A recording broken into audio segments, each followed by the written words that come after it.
Welcome to sky news.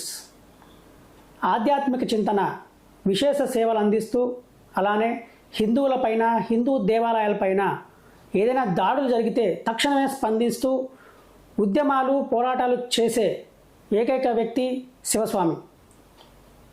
తాళాయపాలెం శైవక్షేత్రంలో పీఠాధిపతిగా ఉన్న ఆయన sky న్యూస్కి ప్రత్యేకమైన ఇంటర్వ్యూకి ఆహ్వానించారు.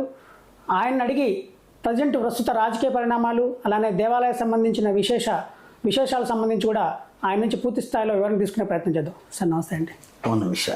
విజయవాడ పశ్చిమ నియోజకవర్గం సంబంధించి మీరు ఎమ్మెల్యే అభ్యర్థిగా బీజేపీ పార్టీ తరఫున సీటు ఆశించి భంగపడ్డారని ఆ సీటు సుజనా చౌదరి అనే వ్యక్తికి ఇచ్చారు.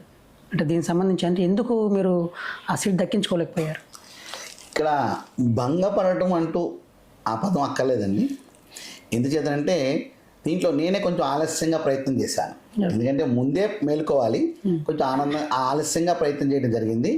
అయినా ఒక ఇంటిలో ఉన్న తండ్రి ఇంటి యజమానిగా తన భార్యకి, తన పిల్లలకి, తన కోడలకి, తన మనవరు మనవరాలకి ఏ సమయంలో ఎప్పుడు ఎక్కడ ఏది ఇస్తే తన కుటుంబానికి శ్రేయస్సు కలుగుతుందో అనే ఆలోచన ఎలా చేస్తారో, అలాగే ఇప్పుడున్న కూటమిలో ఉన్న అవసరాలు, అవకాశాలు, పంపకాలు అన్నిటి విషయంలో ఆలోచన చేసి ఆయనైతే ప్రస్తుతానికి ఇక్కడ అవసరమవుతుందోమో అనే ఒక సదుద్దేశంతో వారు ముందుకు వెళ్ళారేమో అనే ఒక ఆలోచన మేము చేసుకున్నాం. దానికేం లేదు. పైన బీజేపీ యొక్క కేంద్రం ఏ నిర్ణయాన్ని తీసుకుంటుందో, రాష్ట్ర బీజేపీ ఏ నిర్ణయం తీసుకుందో దాన్ని గౌరవిస్తాము, దాన్ని ఆహ్వానిస్తాము, దాన్ని శిరసావిస్తాం. ఇక్కడ స్వామీజీయా ఒక మామూలు వ్యక్తి, ఒక రాజకీయ వ్యక్తి అని పక్కన పెట్టేద్దాం. అవన్నీ కాదండి. రాజకీయంగా ప్రవేశం చేసేప్పుడే ఇబ్బందులు, మానవమానాలు, అనేక రకాల సమస్యలు. ఎందుకంటే సమాజంలో అన్ని సామాజిక వర్గాలతో పాటు మూర్ఖులు ఉన్నారు, అజ్ఞానులు ఉంటారు, దోపిడీదారులు ఉన్నారు, దొంగలు ఉన్నారు, మంచి వాళ్ళు ఉన్నారు, ప్రయోజకారులు ఉన్నారు, సమాజాన్ని ఉద్ధరించే వాళ్ళు ఉన్నారు, సంఘ సంస్కృతులు ఉన్నారు, మహాత్ములు ఉన్నారు. ఎవరి స్థాయిలో ఆలోచన వారు చేస్తారు. అన్నిటిని వెంటనే దేన్ని తగిలించుకోవద్దు. మన ధర్మాన్ని మనం చేసుకుంటూ ముందుకెళ్ళిపోవటమే. సరే, భగవంతునికి సమయం ఉందన్నట్టున్నారు. ఖచ్చితంగా ఆంధ్ర రాష్ట్ర రాజకీయాలలో ఒక మంచి పాత్రని పోషించాలని, అది కూడా మా దేవాదాయ ధర్మాదాయ శాఖలో ఉన్న అవినీతి తిమింగలాలని తీసివేయాలని, ప్రక్షాళన చేయాలని, భగవంతుడి యొక్క ఆలయం ఇలా ఉంటుందా, ఇంత సేవా దృక్పథంతో ఉంటుందా అన్నట్లుగా మన దేవాలయం రూపకల్పన చేసుకోవాలని, ఆర్తులకి అన్నార్తులకి దేవాలయం స్వాగతం పలిగేట్లుగా, సహకరించేట్లుగా ఉండాలని, ఒక దేవాలయ పరిసర ప్రాంతాల్లో ఒక కుక్క కూడా ఆకలితో ఉంటాకి వీల్లేని విధంగా దేవాలయము విద్యా కేంద్రాలుగా, ఆరోగ్య కేంద్రాలుగా, సంస్కార కేంద్రాలుగా దేవాలయాలు ఒకప్పుడు వర్ధిల్లై మరొక్కసారి ఆ పూర్వ వైభవాన్ని తీసుకురావాలని. ఎందుకంటే భారతీయ జనతా పార్టీ అక్కడున్న కమిటీ వారు కానివ్వండి, మాననీయ నరేంద్ర మోడీ గారు కానివ్వండి, భారతదేశాన్ని ప్రపంచంలో గురుస్థానంలో నిలపడానికి ఎలా ప్రయత్నిస్తున్నారో, అలాగే మన దేవాలయ వ్యవస్థ పూర్వ వైభవాన్ని తీసుకొచ్చే ప్రయత్నంలో అందరితో పాటు నా వంతు పాత్ర నేను పోషిస్తూ సుమారుగా 4,09,000 ఎకరాల్లో 1,00,000 ఎకరాల భూమి అన్యాక్రాంతమైందని చెప్పేసి దేవాదాయ ధర్మాదాయ శాఖ కమిషనర్ గారే పత్రికా ప్రకటన విడుదల చేశారంటే ఏ స్థాయిలో రాజకీయ నాయకులు కానివ్వండి, మండలాధికారులు కానివ్వండి, ఎంపీపీలు కానివ్వండి, లేకపోతే ఎమ్మెల్యేలు కానివ్వండి, ఎంపీలు కానివ్వండి, మంత్రులు కానివ్వండి, ఎవరైనా సరే ఇక దేవాలయ కేంద్రంగా పనిచేసిన వాళ్ళు కానివ్వండి 1,00,000 ఎకరాల భూమిని కాపాడలేకపోయారు. ఇవాళ ఎంత తక్కువ వేసుకున్నా ఎకరం ₹1,00,00,000 1,00,00,000 రూపాయల భూమి అండి. అదే 1,00,00,000 కోట్లు బ్యాంకులో వస్తే వచ్చే వడ్డీ ఎంత? మా యొక్క ఏ చిన్న దేవాలయం అయినా సరే అర్చకుడు ఇబ్బంది పడే అవకాశం ఉంటుందా? ఆ డబ్బు ఉంటే ఏ దేవాలయంలో కూడా నిత్య నివేద ధూపదీప నైవేద్యాలు లేదనే ప్రశ్న వస్తుందా? ఉండదు. ఇలాగా సమర్థవంతమైన నాయకత్వం ఉంటే కనుక ఆ 1,00,000 కోట్ల రూపాయల 1,00,000 ఎకరాలు పోయేది కాదండి.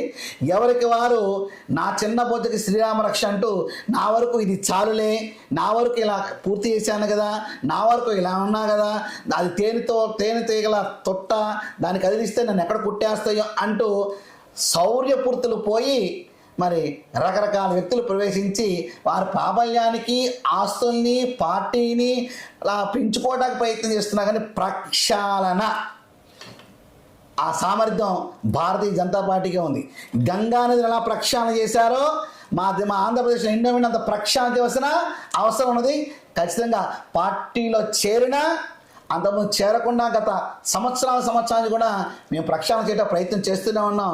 కానీ ఒక అధికారం అనే బలం వస్తే ఎలా ఉంటుందో ఒక దేవాలయ వ్యవస్థని చూపించాలని ఒక చిన్న కోరిక. దాని ప్రకారమే, ఎందుకంటే అన్నీ వదిలేసుకొచ్చిన సన్యాసులం కాబట్టి వేరే లేదు. అంతవరకు ఎందుకండి, ఆంధ్ర రాష్ట్రంలో ఎన్ని లక్షల కోట్లు అప్పై ఉంది, తెలంగాణ రాష్ట్రంలో ఎన్ని లక్షల కోట్లు అప్పై ఉంది, అదే ఉత్తరప్రదేశ్లో 75,000 కోట్ల రూపాయలు మిగులు బడ్జెట్ని ఒక సన్యాసి ఇచ్చారండి. మరి ఇక్కడ సన్నాసుల పాలన అప్పులు పెంచుతుంటే ఒక సన్యాసి ఏం చేశారు, 75,000 కోట్ల మిగులు బడ్జెట్ ఇచ్చారు. అది కాషాయ ధర్మం అంటే. ఆ ధర్మాన్ని ఒక్కసారి ఆంధ్రప్రదేశ్ చూపిద్దాం అన్న ప్రయత్నం చేయడానికి సిద్ధపడుతున్నాం. ఖచ్చితంగా వచ్చే 5 సంవత్సరాల్లో ఒక మంచి ప్రభుత్వం రాబోతుంది. తద్వారా తొందరపాటు లేకుండా మంచి నిర్ణయాలు వ్యక్తమవుతాయి. రాజధాని ప్రారంభమవుతుంది. 3 సంవత్సరాల్లోనే అగ్రస్థానంలో ఆంధ్రప్రదేశ్ ఉండబోతుంది. ఆ విశ్వాసం నమ్మకం మాకుంది. ఎందుకంటే పైన ఉన్నది భారతీయ జనతా పార్టీ, మాననీయ నరేంద్ర మోడీ గారు, అమిత్ షా గారు సరైన నిర్ణయాన్ని సరైన సమయంలో వారు తీసుకుంటారని మాకు విశ్వాసం ఉంది. ఆంధ్రప్రదేశ్ త్రిలింగ దేశంగా ఎలా అయితే వైభవాన్ని చాటిందో మరొక్కసారి ఆ విధంగా వెళ్తుందని చెప్పేసి మాకు పూర్తి నమ్మకం ఉంది. మంచి ప్రభుత్వం రాబోతుందని మీరే చెప్తున్నారు. గతంలో మీరు హిందువుల దేవాలయాలపైన దాడులు జరిగినాయి, ఆలయాలు కూల్చిన సందర్భం ఉంది. ఆ సమయంలో మీరు ఉద్యమాలు చేశారు, పోరాటాలు కూడా చేశారు. అంటే ఏవైతే ఆలయాలు కూల్చారో అదే పార్టీతో ఇప్పుడు బీజేపీ పార్టీ జతగట్టింది. అంటే దీన్ని మీరు ఏ విధంగా సమర్థిస్తారు? ఇందాక మంచి ప్రశ్న వేశారు. వారికి కూడా మేము చెప్పినప్పుడు ఒకటే విషయం అండి, నగర అభివృద్ధికి కానివ్వండి మేము వ్యతిరేకత ఎప్పుడూ కాదు. ఖచ్చితంగా ఇబ్బంది కనుక ఉంటే కనుక మేము వారితో మాట్లాడి దేవాలయం వారితో మేమే తీసివేస్తాం, సమయాన్ని ఇవ్వమని అప్పుడు అడిగాం.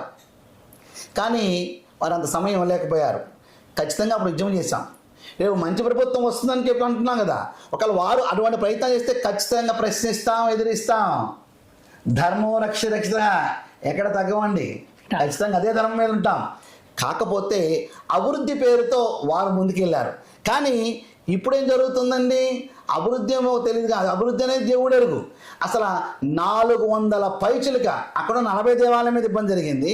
400 పైచులుగా హిందూ దేవాలయం మీద దాడులు కానివ్వండి, విగ్రహాలు పగలగొట్టడం కానివ్వండి, భిన్నం చేయడం కానివ్వండి, వస్తువులు పోగొట్టడం కానివ్వండి, ఏమనంటే వాడి పిచ్చివాడండి, వాడి మతిస్థిమిత లేదని చెప్పేసి డీజీపీ గారు అంటారు, అందరూ అంటారు, కింద నుంచి పైగా అదే అంటున్నారు. అంటే హాస్యాస్పదంగా అభివృద్ధి పేరుతో జరగడం తీసివేయడానికి ఒక విధంగా పరిగణించవచ్చు, దౌర్జన్యంగా దమనకాండ చేసే విధాన్ని మరొక విధంగా పరిగణించాలండి.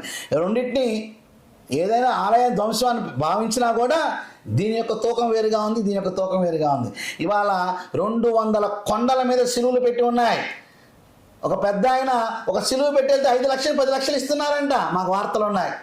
ఈ రాష్ట్రంలో 25,000 చర్చలు ప్రారంభమైనాయి.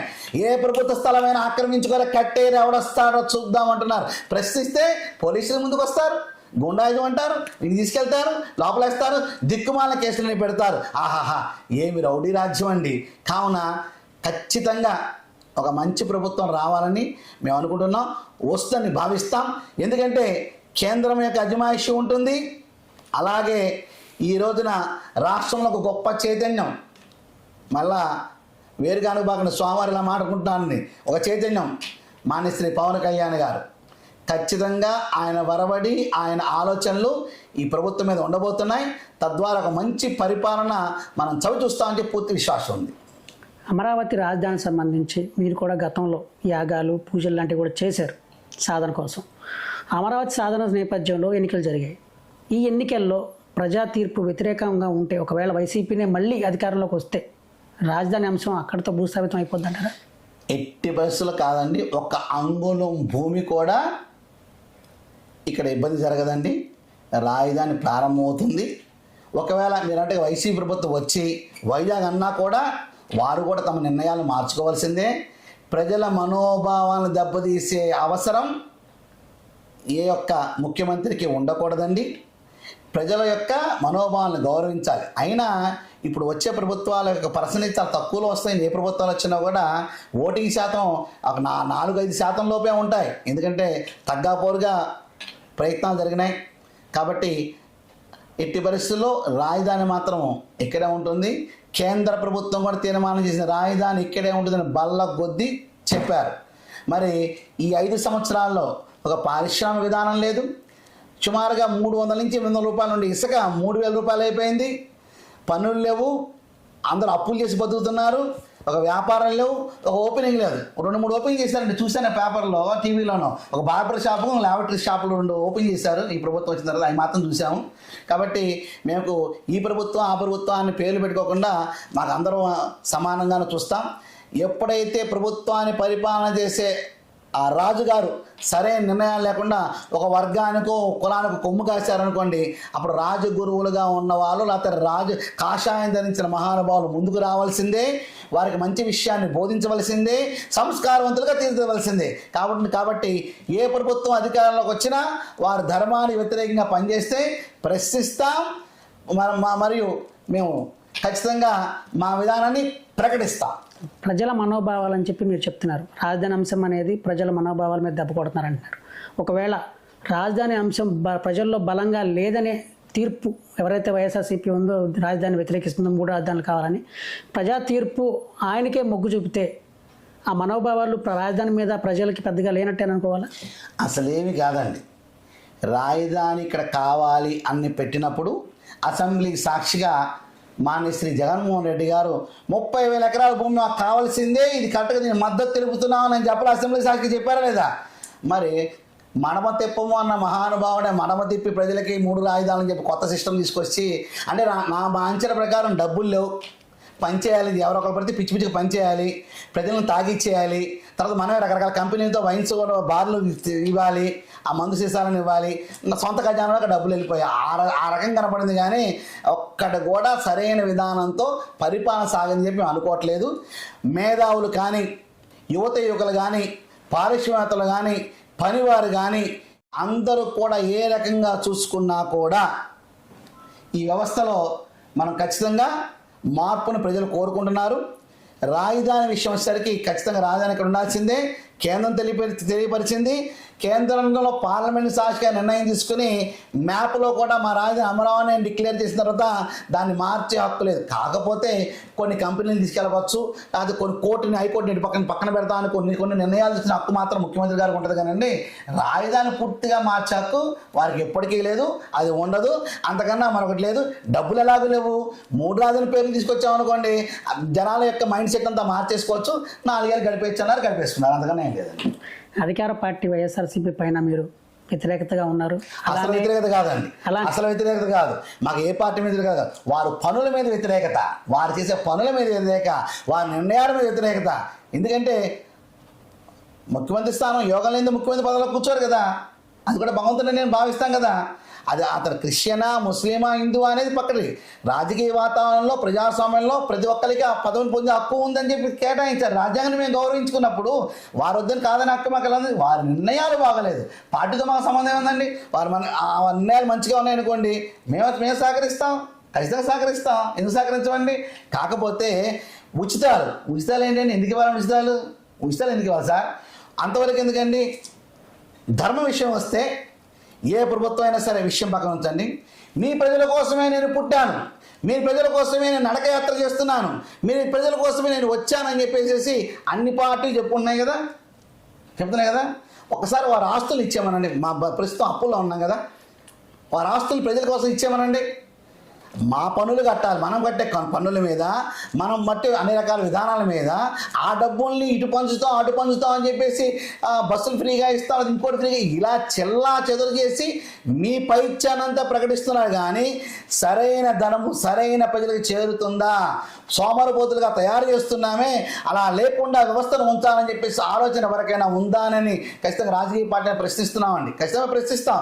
అది ఏ పార్టీ అయినా పర్వాలా. ధర్మో రక్షిత రక్షిత, దాన్ని అదే సూత్రాన్ని ముందు పట్టుకోండి. ఆ తరువాత కొన్ని విషయాలలో ఆలోచన చేయాలి. ఇది సమాజం మీద ఎంతవరకు ప్రభావితం చూపిస్తుంది, రాష్ట్ర భవిష్యత్తు మీద, ముందు తరాల వారికి అందించే వ్యవస్థ మీద ఇది ఉపయోగపడుతుందా లేదని కొన్ని నిర్ణయాలు చేసినప్పుడు కొన్ని చిన్న మార్పులు వస్తాయి. వాటిని మనం అర్థం చేసుకోవాలి, వాటిని గౌరవించుకోవాలి.